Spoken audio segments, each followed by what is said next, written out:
Apakah Allah Subhanahu wa Ta'ala berbicara seperti hanya berbicara kita manusia, bersuara seperti hanya bersuara kita manusia, atau Allah Subhanahu wa Ta'ala mendengar, merasakan atau lain sebagainya seperti hanya manusia? Allahu ala kulli syai'in qadir. Allah mampu akan semuanya, tetapi tidak boleh disamakan dengan manusia. Artinya Allah Subhanahu wa Ta'ala berbicara kepada Musa, tetapi tidak seperti hanya manusia berbicara. Allah Subhanahu wa Ta'ala mendengar apa yang kita katakan, tetapi berbeda hanya pendengaran Allah Subhanahu wa Ta'ala dengan apa yang dilakukan oleh manusia. Atau Allah Subhanahu wa Ta'ala juga melihat kita dimanapun kita berada, tetapi apa yang Allah lihat itu berbeda dengan penglihatan kita manusia. Kalau kita melihat dengan mata, terus kita bisa lihat ini itu, tapi kita nggak boleh samain dengan manusia. Allah Subhanahu wa Ta'ala melihat, tapi melihatnya tidak seperti yang dilihat oleh manusia. Seperti itu. Jadi kita tidak boleh membandingkan Allah itu dengan manusia, apakah dari zatnya atau dari sifatnya. Karena Allah Subhanahu wa Ta'ala lebih tinggi dan Allah Subhanahu wa Ta'ala juga lebih besar, sehingga kita tidak boleh membandingkan dengan apa yang kita rasakan oleh manusia itu. Allah Subhanahu.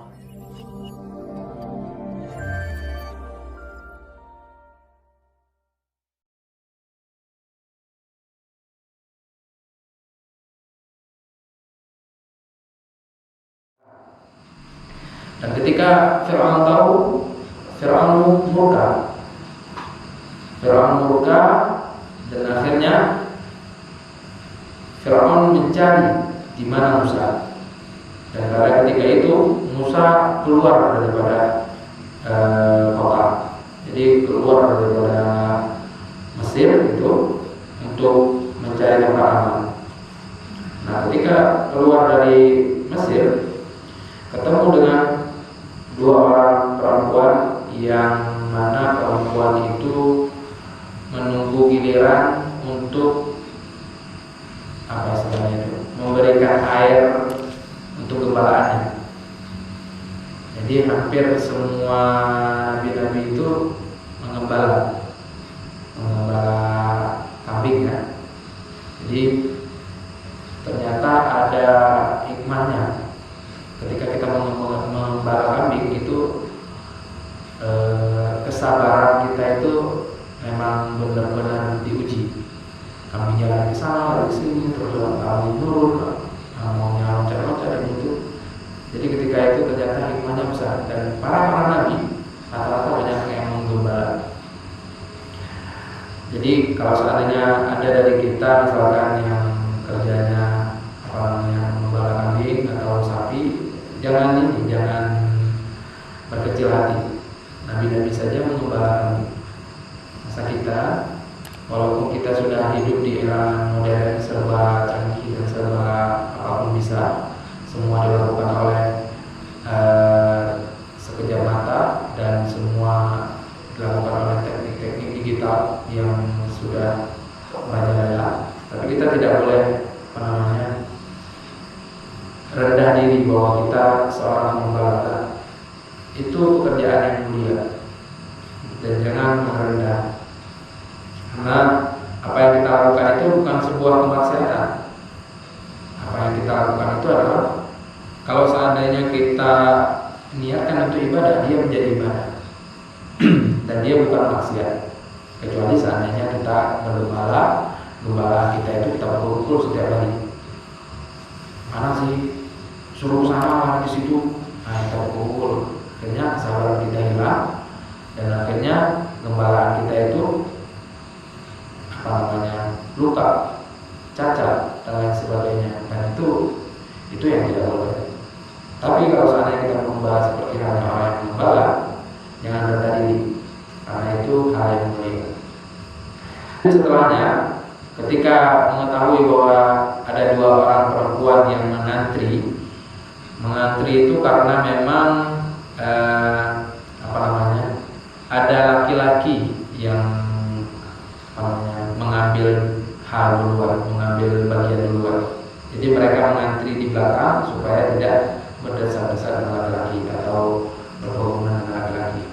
Setelah itu Nabi Musa juga membantu mereka, sehingga setelah itu beliau selesai memberikan air untuk gembalaan semua, dan perempuan itu pulang.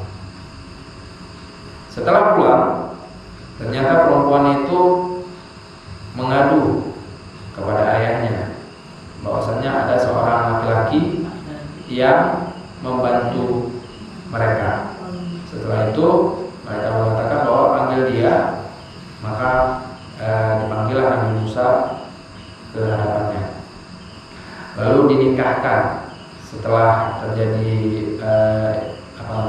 kejadian itu, mengetahui bahwasannya Nabi Musa ini adalah seorang yang memang baik, maka dinikahkan oleh salah satunya. Setelah itu Nabi Musa kembali lagi ke Mesir. Maksudnya udah beberapa lama baru kembali lagi ke Mesir untuk mendakwahi Fir'aun ini, untuk kembali lagi ke jalan Allah Subhanahu wa Ta'ala. Kita masuk ke ayat 16 sekarang. Ayat 16. Innada rabbuhu bil wadi muqaddasi Tuwa. Ketika Tuhan memanggilnya Musa di lembah suci, yaitu lembah Tuwa. Tuwa ini ada dua. Ada yang berpendapat bahwa nama lembah itu namanya Tuwa. Ada yang berpendapat bahwa lembah itu yaitu yang diinjak oleh Musa, maka disebut dengan Tuwa. Nah, ketika Nabi Musa pergi untuk kembali ke Mesir untuk mendakwahi yang namanya Fir'aun, maka dia melihat ada sebuah cahaya. Jadi ketika itu ada api dilihat sama Musa, karena mereka membutuhkan api untuk penerangan atau untuk sesuatu hal, sehingga Musa pergi ke sana. Ternyata Allah Subhanahu wa Ta'ala memanggil Musa ketika itu dengan perantara cahaya tersebut. Idhab ila Fir'auna innahu tagha. Nah, ayat selanjutnya, pergilah engkau kepada Fir'aun. Jadi awalnya memang beliau itu ingin kembali ke Mesir, tapi ketika bertemu di lembah Tuwa ini, Allah Subhanahu wa Ta'ala berbicara kepada Nabi Musa, dan Allah Subhanahu wa Ta'ala menyuruh Nabi Musa untuk pergi ke Fir'aun, lalu dakwahi dia. Pergilah engkau kepada Fir'aun, sesungguhnya dia telah melampaui batas. Artinya dia telah sangat-sangat berbahaya bagi kehidupan ini kalau seandainya dia memang terus-terusan seperti itu. Melampaui batas itu ya seperti yang kita katakan bahwasanya Fir'aun mengatakan bahwasanya dia itu adalah Tuhan, dan dia tidak ada Tuhan lain kecuali Fir'aun. Aku bisa menghidupkan dan aku bisa mematikan. Aku suruh mereka, aku sudah hidupkan sebagainya. Aku Tuhan, katanya. Dan ketika itu, Allah Subhanahu wa Ta'ala berbicara kepada Musa. Jadi ada yang mengatakan bahwa apakah Allah Subhanahu wa Ta'ala berbicara seperti hanya berbicara kita manusia, bersuara seperti hanya bersuara kita manusia, atau Allah Subhanahu wa Ta'ala mendengar, merasakan atau lain sebagainya seperti hanya manusia. Allahu ala kulli syai'in qadir. Allah mampu akan semuanya, tetapi tidak boleh disamakan dengan manusia. Artinya Allah Subhanahu wa Ta'ala berbicara kepada Musa, tetapi tidak seperti hanya manusia berbicara. Allah Subhanahu wa Ta'ala mendengar apa yang kita katakan, tetapi berbeda hanya pendengaran Allah Subhanahu wa taala dengan apa yang dilakukan oleh manusia. Atau Allah Subhanahu wa taala juga melihat kita dimanapun kita berada, tetapi apa yang Allah lihat itu berbeda dengan penglihatan kita manusia. Kalau kita melihat dengan mata terus kita bisa lihat ini itu, tapi kita nggak boleh samain dengan manusia. Allah Subhanahu wa taala melihat, tapi melihatnya tidak seperti yang dilihat oleh manusia. Seperti itu. Jadi kita tidak boleh membandingkan Allah itu dengan manusia, apakah dari zatnya atau dari sifatnya.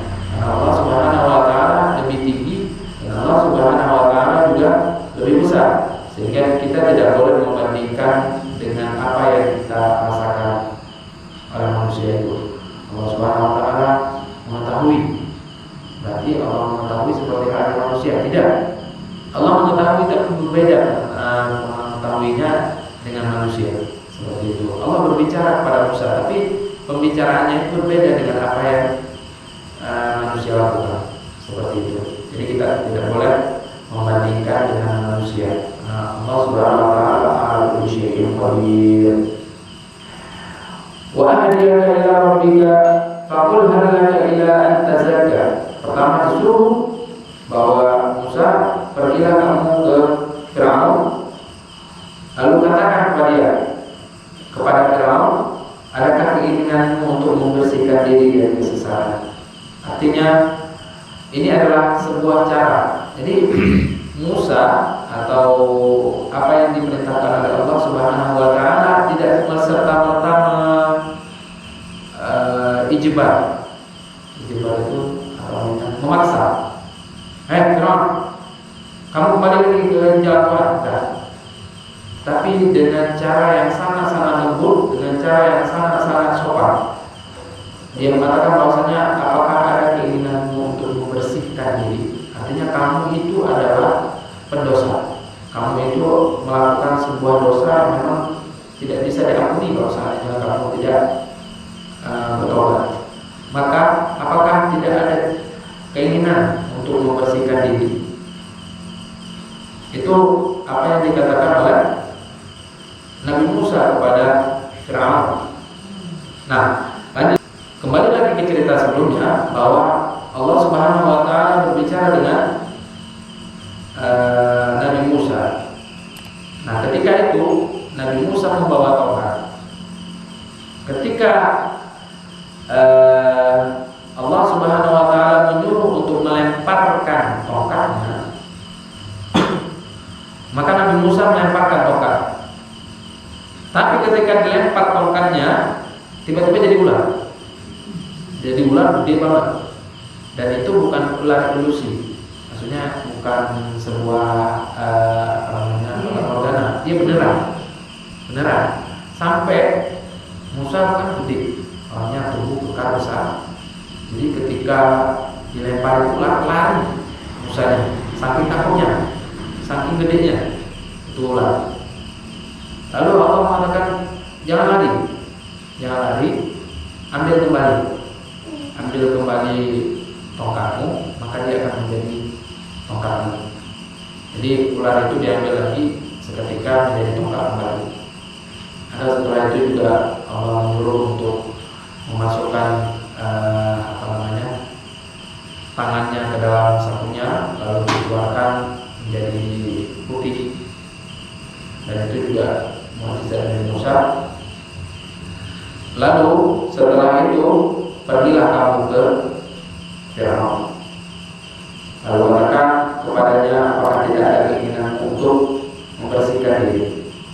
Wa ahdiyaka ila rabbika fatakhsha, dan engkau akan kupimpin ke jalan Tuhanmu agar engkau takut kepadanya.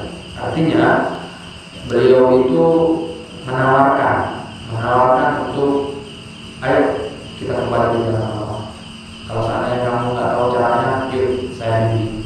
Seperti itu.